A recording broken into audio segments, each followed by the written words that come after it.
Hello student, I am Jilajit Yadav, class 12, chemistry. Our topic is adsorption theory of heterogeneous catalysis. Adsorption theory of heterogeneous catalysis. Heterogeneous की meaning क्या होती है कि जब reactant और catalyst दोनों की स्टेज डिफरेंट हो। जैसे यहाँ पर हम लोग जो स्टडी करेंगे, यहाँ पर हमारा जो रिएक्टेंट होगा वो गैसियस स्टेट का होगा, गैस होगा या लिक्विड होगा, लेकिन हमारा जो कैटालिस्ट होगा वह सॉलिड होगा। क्या होगा? सॉलिड होगा। इसलिए इसको हम क्या बोलते हैं? हेट्रोजीनस। हेट्रोजीनस का मतलब ही होता है कि जितने भी कंपोनेंट काम कर रहे हैं सबकी स्टेज अलग अलग हो। क्या हो? अलग अलग हो, तो उसको हेट्रोजीनस बोलते हैं। यहाँ पर हम लोग जो हेट्रोजीनस पढ़ेंगे, यहाँ पर जो हमारे रिएक्टेंट होंगे वो गैसियस स्टेट के होंगे और जो कैटालिस्ट होगा वो सॉलिड स्टेट का होगा। कैटालिस्ट किसका होगा? सॉलिड स्टेट का होगा।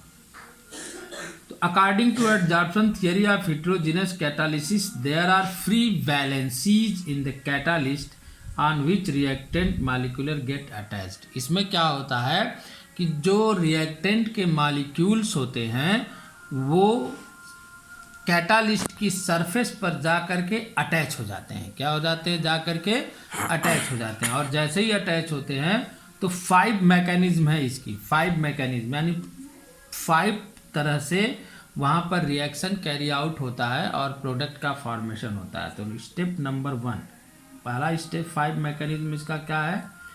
Diffusion. Diffusion of reactant. Diffusion क्या है? डिफ्यूजन में जो हमारा रिएक्टेंट होता है वो क्या काम करता है कि कैटालिस्ट के सरफेस के तरफ जा करके अटैच होता है। क्या होता है? जा करके अटैच होता है। जैसे हम मान लें कि ये हमारा कैटालिस्ट का सरफेस है। कैटालिस्ट है ये,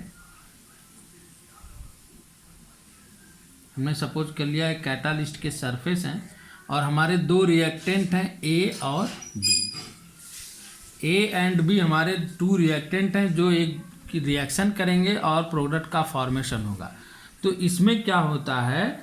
इसमें यह होता है डिफ्यूजन में कि हमारे जो रिएक्टेंट हैं वो क्या करते हैं? कैटालिस्ट की सरफेस की तरफ डिफ्यूज होते हैं, इसकी तरफ बढ़ते हैं। क्या होते हैं? डिफ्यूज होते हैं। स्टेप 2। स्टेप 2 क्या है? एडजॉर्प्शन। एडजॉर्प्शन। इस स्टेप में क्या होता है? इस स्टेप में जो रिएक्टेंट्स के मॉलिक्यूल्स होते हैं वो सॉलिड कैटालिस्ट की सरफेस पर जा करके अटैच हो जाते हैं, यानी एडजॉर्ब हो जाते हैं। फिर से सुनो सभी लोग। डिफ्यूजन ऑफ रिएक्टेंट में क्या होता है? अगर हम सपोज कर लें कि ए और बी हमारे 2 रिएक्टेंट है और यह हमारा कोई जो है सॉलिड स्टेट में कैटालिस्ट है, तो ये रिएक्टेंट क्या करते हैं? कैटालिस्ट की सरफेस की तरफ डिफ्यूज करते हैं। क्या करते हैं? डिफ्यूज करते हैं। दूसरा स्टेप एडजॉर्प्शन। एडजॉर्प्शन में क्या करते हैं? ये कैटालिस्ट की सरफेस पर जा करके अटैच हो जाते हैं, यानी एडजॉर्ब हो जाते हैं। जैसे अगर ये कैटालिस्ट है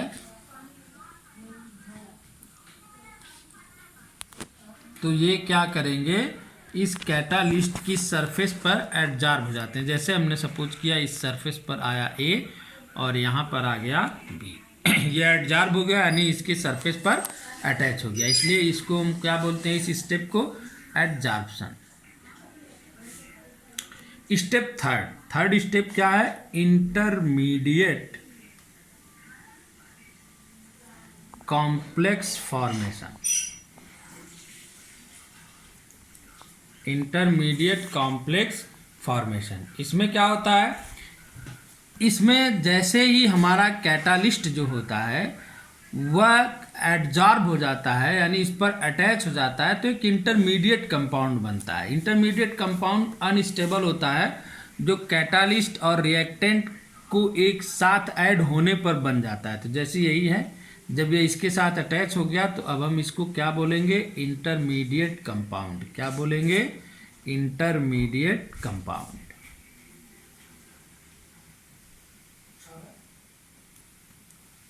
यह हो गया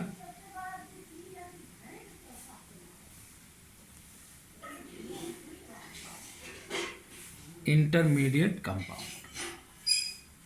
फोर्थ स्टेप क्या है, डिसॉर्प्शन। फोर्थ स्टेप क्या है, डिसॉर्प्शन।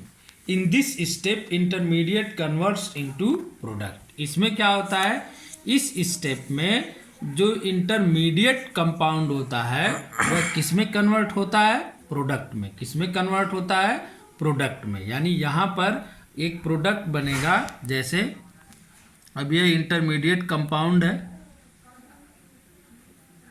ऐसे, तो अब ये धीरे धीरे प्रोडक्ट में कन्वर्ट होने लगेगा। किस में कन्वर्ट होने लगेगा, प्रोडक्ट में। जैसे ये ए से बी क्या होने लगेगा, अटैच होने लगेगा। क्या होने लगेगा, अटैच होने लगेगा। तो यानी कि डिसॉर्प्शन में क्या होता है कि जो इंटरमीडिएट कंपाउंड होता है वह स्लोली स्लोली प्रोडक्ट में कन्वर्ट होना स्टार्ट कर देता है। स्टेप 5। स्टेप 5 क्या है, diffusion of product molecule. Diffusion of product molecule. इस स्टेप में इंटरमीडिएट कंपाउंड्स का जो डिसॉर्प्शन होना शुरू हो जाता है, तो डिफ्यूजन ऑफ प्रोडक्ट मॉलिक्यूल यानी इसमें जाकर के जो हमारा प्रोडक्ट है वह क्या करता है, कैटालिस्ट की सरफेस को छोड़ देता है और अलग चला जाता है।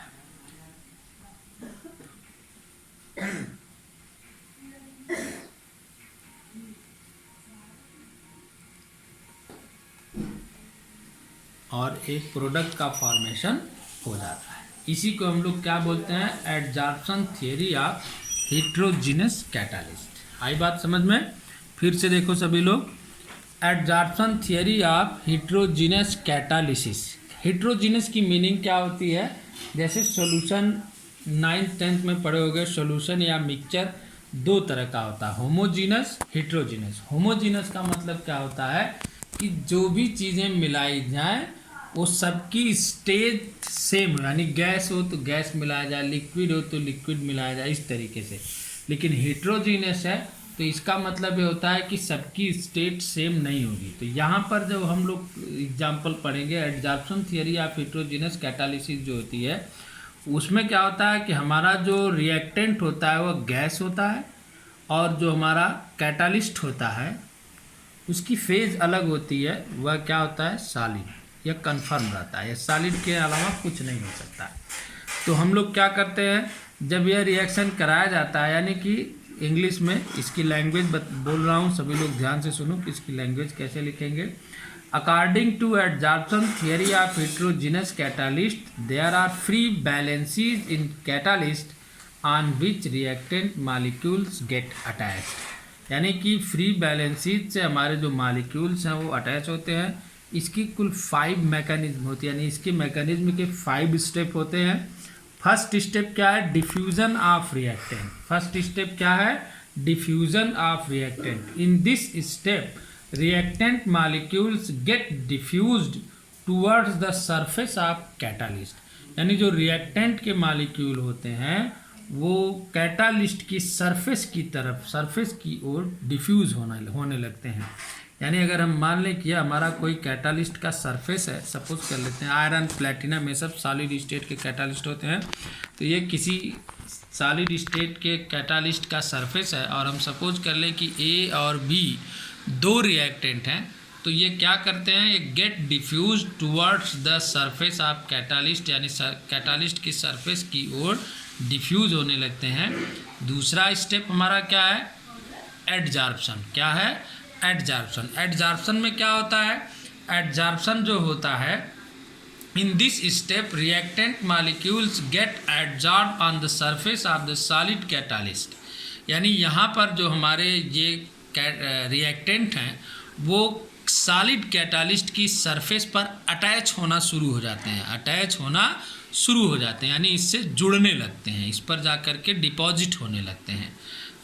Intermediate complex formation, third step हमारा क्या है, इंटरमीडिएट कॉम्प्लेक्स फॉर्मेशन। इसमें क्या होता है, एडजॉर्प्शन में जब ये अटैच होने लगते हैं तो अटैच होते ही ये जो रिएक्टेंट है और यह जो हमारा कैटालिस्ट है ये मिल करके इंटरमीडिएट कंपाउंड बनाते हैं। इंटरमीडिएट कंपाउंड वे कंपाउंड होते हैं जो रिएक्टेंट और प्रोडक्ट के बीच की एक चेन होते हैं, यानी कि रिएक्टेंट से पहले इंटरमीडिएट कंपाउंड बनता है, फिर इंटरमीडिएट कंपाउंड से प्रोडक्ट का फॉर्मेशन होता है। तो यहाँ पर क्या करते हैं, जब ये इसके सरफेस पर एडजॉर्ब होने लगते हैं, अटैच होने लगते हैं, तो एक इंटरमीडिएट कॉम्प्लेक्स का फॉर्मेशन करते हैं, यानी एक इंटरमीडिएट कंपाउंड बनता है जिसे हम लोग क्या बोलते हैं, इंटरमीडिएट कॉम्प्लेक्स फॉर्मेशन। यानी इस स्टेप में इंटरमीडिएट कॉम्प्लेक्स बनता है, जो यहाँ पर हमने दिखाया ए और बी इससे जुड़े हुए हैं। स्टेप 4 है डिजॉर्प्शन। डिजॉर्प्शन मतलब ये होता है कि धीरे धीरे किसी की सरफेस को छोड़ना, लीव करना ही क्या कहलाता है, डिजॉर्प्शन। एडजॉर्प्शन का अपोजिट होता है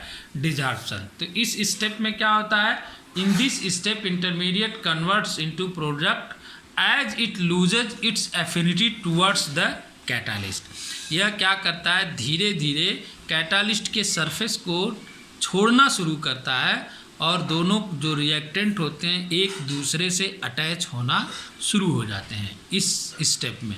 और step 5 diffusion of product molecule. इस स्टेप में क्या होता है, जो हमारा जो प्रोडक्ट फॉर्मेशन यानी जो रिएक्टेंट है वो एक दूसरे से 100% अटैच हो जाते हैं और जो हमारा कैटालिस्ट है उसके सरफेस को ये छोड़ देते हैं और प्रोडक्ट का फॉर्मेशन होता है और जो कैटालिस्ट होता है वह हमें ज्यों का त्यों क्या होता है, मिल जाता है। ठीक, इस थियरी को क्या बोलते हैं, adsorption theory of heterogeneous catalyst. सभी लोग इस चीज़ को कायदे से सुनो, फिर से सुन लो, बहुत ही मोस्ट इम्पॉर्टेंट टॉपिक है ये, अक्सर एग्जाम में पूछा जाता है। हेटेरोजीनस का मतलब ही होता है कि रिएक्टेंट की स्टेज अलग होनी चाहिए, डिफरेंट होनी चाहिए, और जो हमारा कैटालिस्ट है उसकी स्टेट अलग होनी चाहिए। तो इसमें हम जो स्टडी करेंगे adsorption theory of heterogeneous catalysis, इसमें जो हमारा रिएक्टेंट होगा वो गैसियस स्टेट के होंगे और जो हमारा कैटालिस्ट होगा वो सॉलिड स्टेट का होगा। रिएक्टेंट गैसियस स्टेट के होंगे और जो कैटालिस्ट होगा वो सॉलिड स्टेट में होगा। तो इसके कुल 5 मैकेनिज्म यानी 5 स्टेप हैं। पहला है डिफ्यूज़न ऑफ रिएक्टेंट। इसमें क्या करते हैं, रिएक्टेंट जो होते हैं वो हमारे कैटालिस्ट की सरफेस की ओर डिफ्यूज़ होने लगते हैं।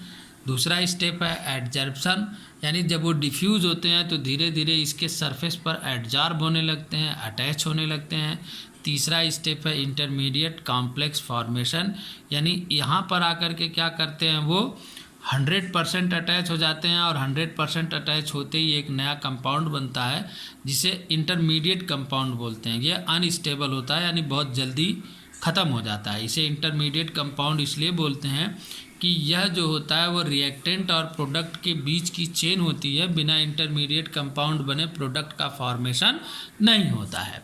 फिर यहाँ पर क्या होता है, इंटरमीडिएट कॉम्प्लेक्स का फॉर्मेशन होने के बाद अगला स्टेप है डिजॉर्प्शन। अगला स्टेप क्या है, डिजॉर्प्शन। डिजॉर्प्शन में क्या होता है, डिजॉर्प्शन एडजॉर्प्शन का बिल्कुल अपोजिट है। इसमें क्या होता है, इस स्टेप में आते ही जो हमारा रिएक्टेंट होता है, दोनों रिएक्टेंट एक दूसरे से अटैच होना शुरू हो जाते हैं और धीरे धीरे वो क्या करते हैं, जो रिएक्टेंट है उसके जो कैटालिस्ट है उसकी सरफेस को छोड़ने लगते हैं, यानी एक दूसरे से अटैच होते ही वह कैटालिस्ट की सरफेस को छोड़ना शुरू कर देते हैं। और स्टेप 5 है डिफ्यूज़न ऑफ प्रोडक्ट मॉलिक्यूल। जैसे ही दोनों रिएक्टेंट एक दूसरे से अटैच होते हैं और जो है कैटालिस्ट की सरफेस को छोड़ने लगते हैं, तो इस स्टेट में आकर के, इस स्टेप में आकर के वह क्या करते हैं, 100% कैटालिस्ट की सरफेस को छोड़ देते हैं और एक दूसरे से अटैच हो जाते हैं। तो हमें प्रोडक्ट का फॉर्मेशन हो जाता है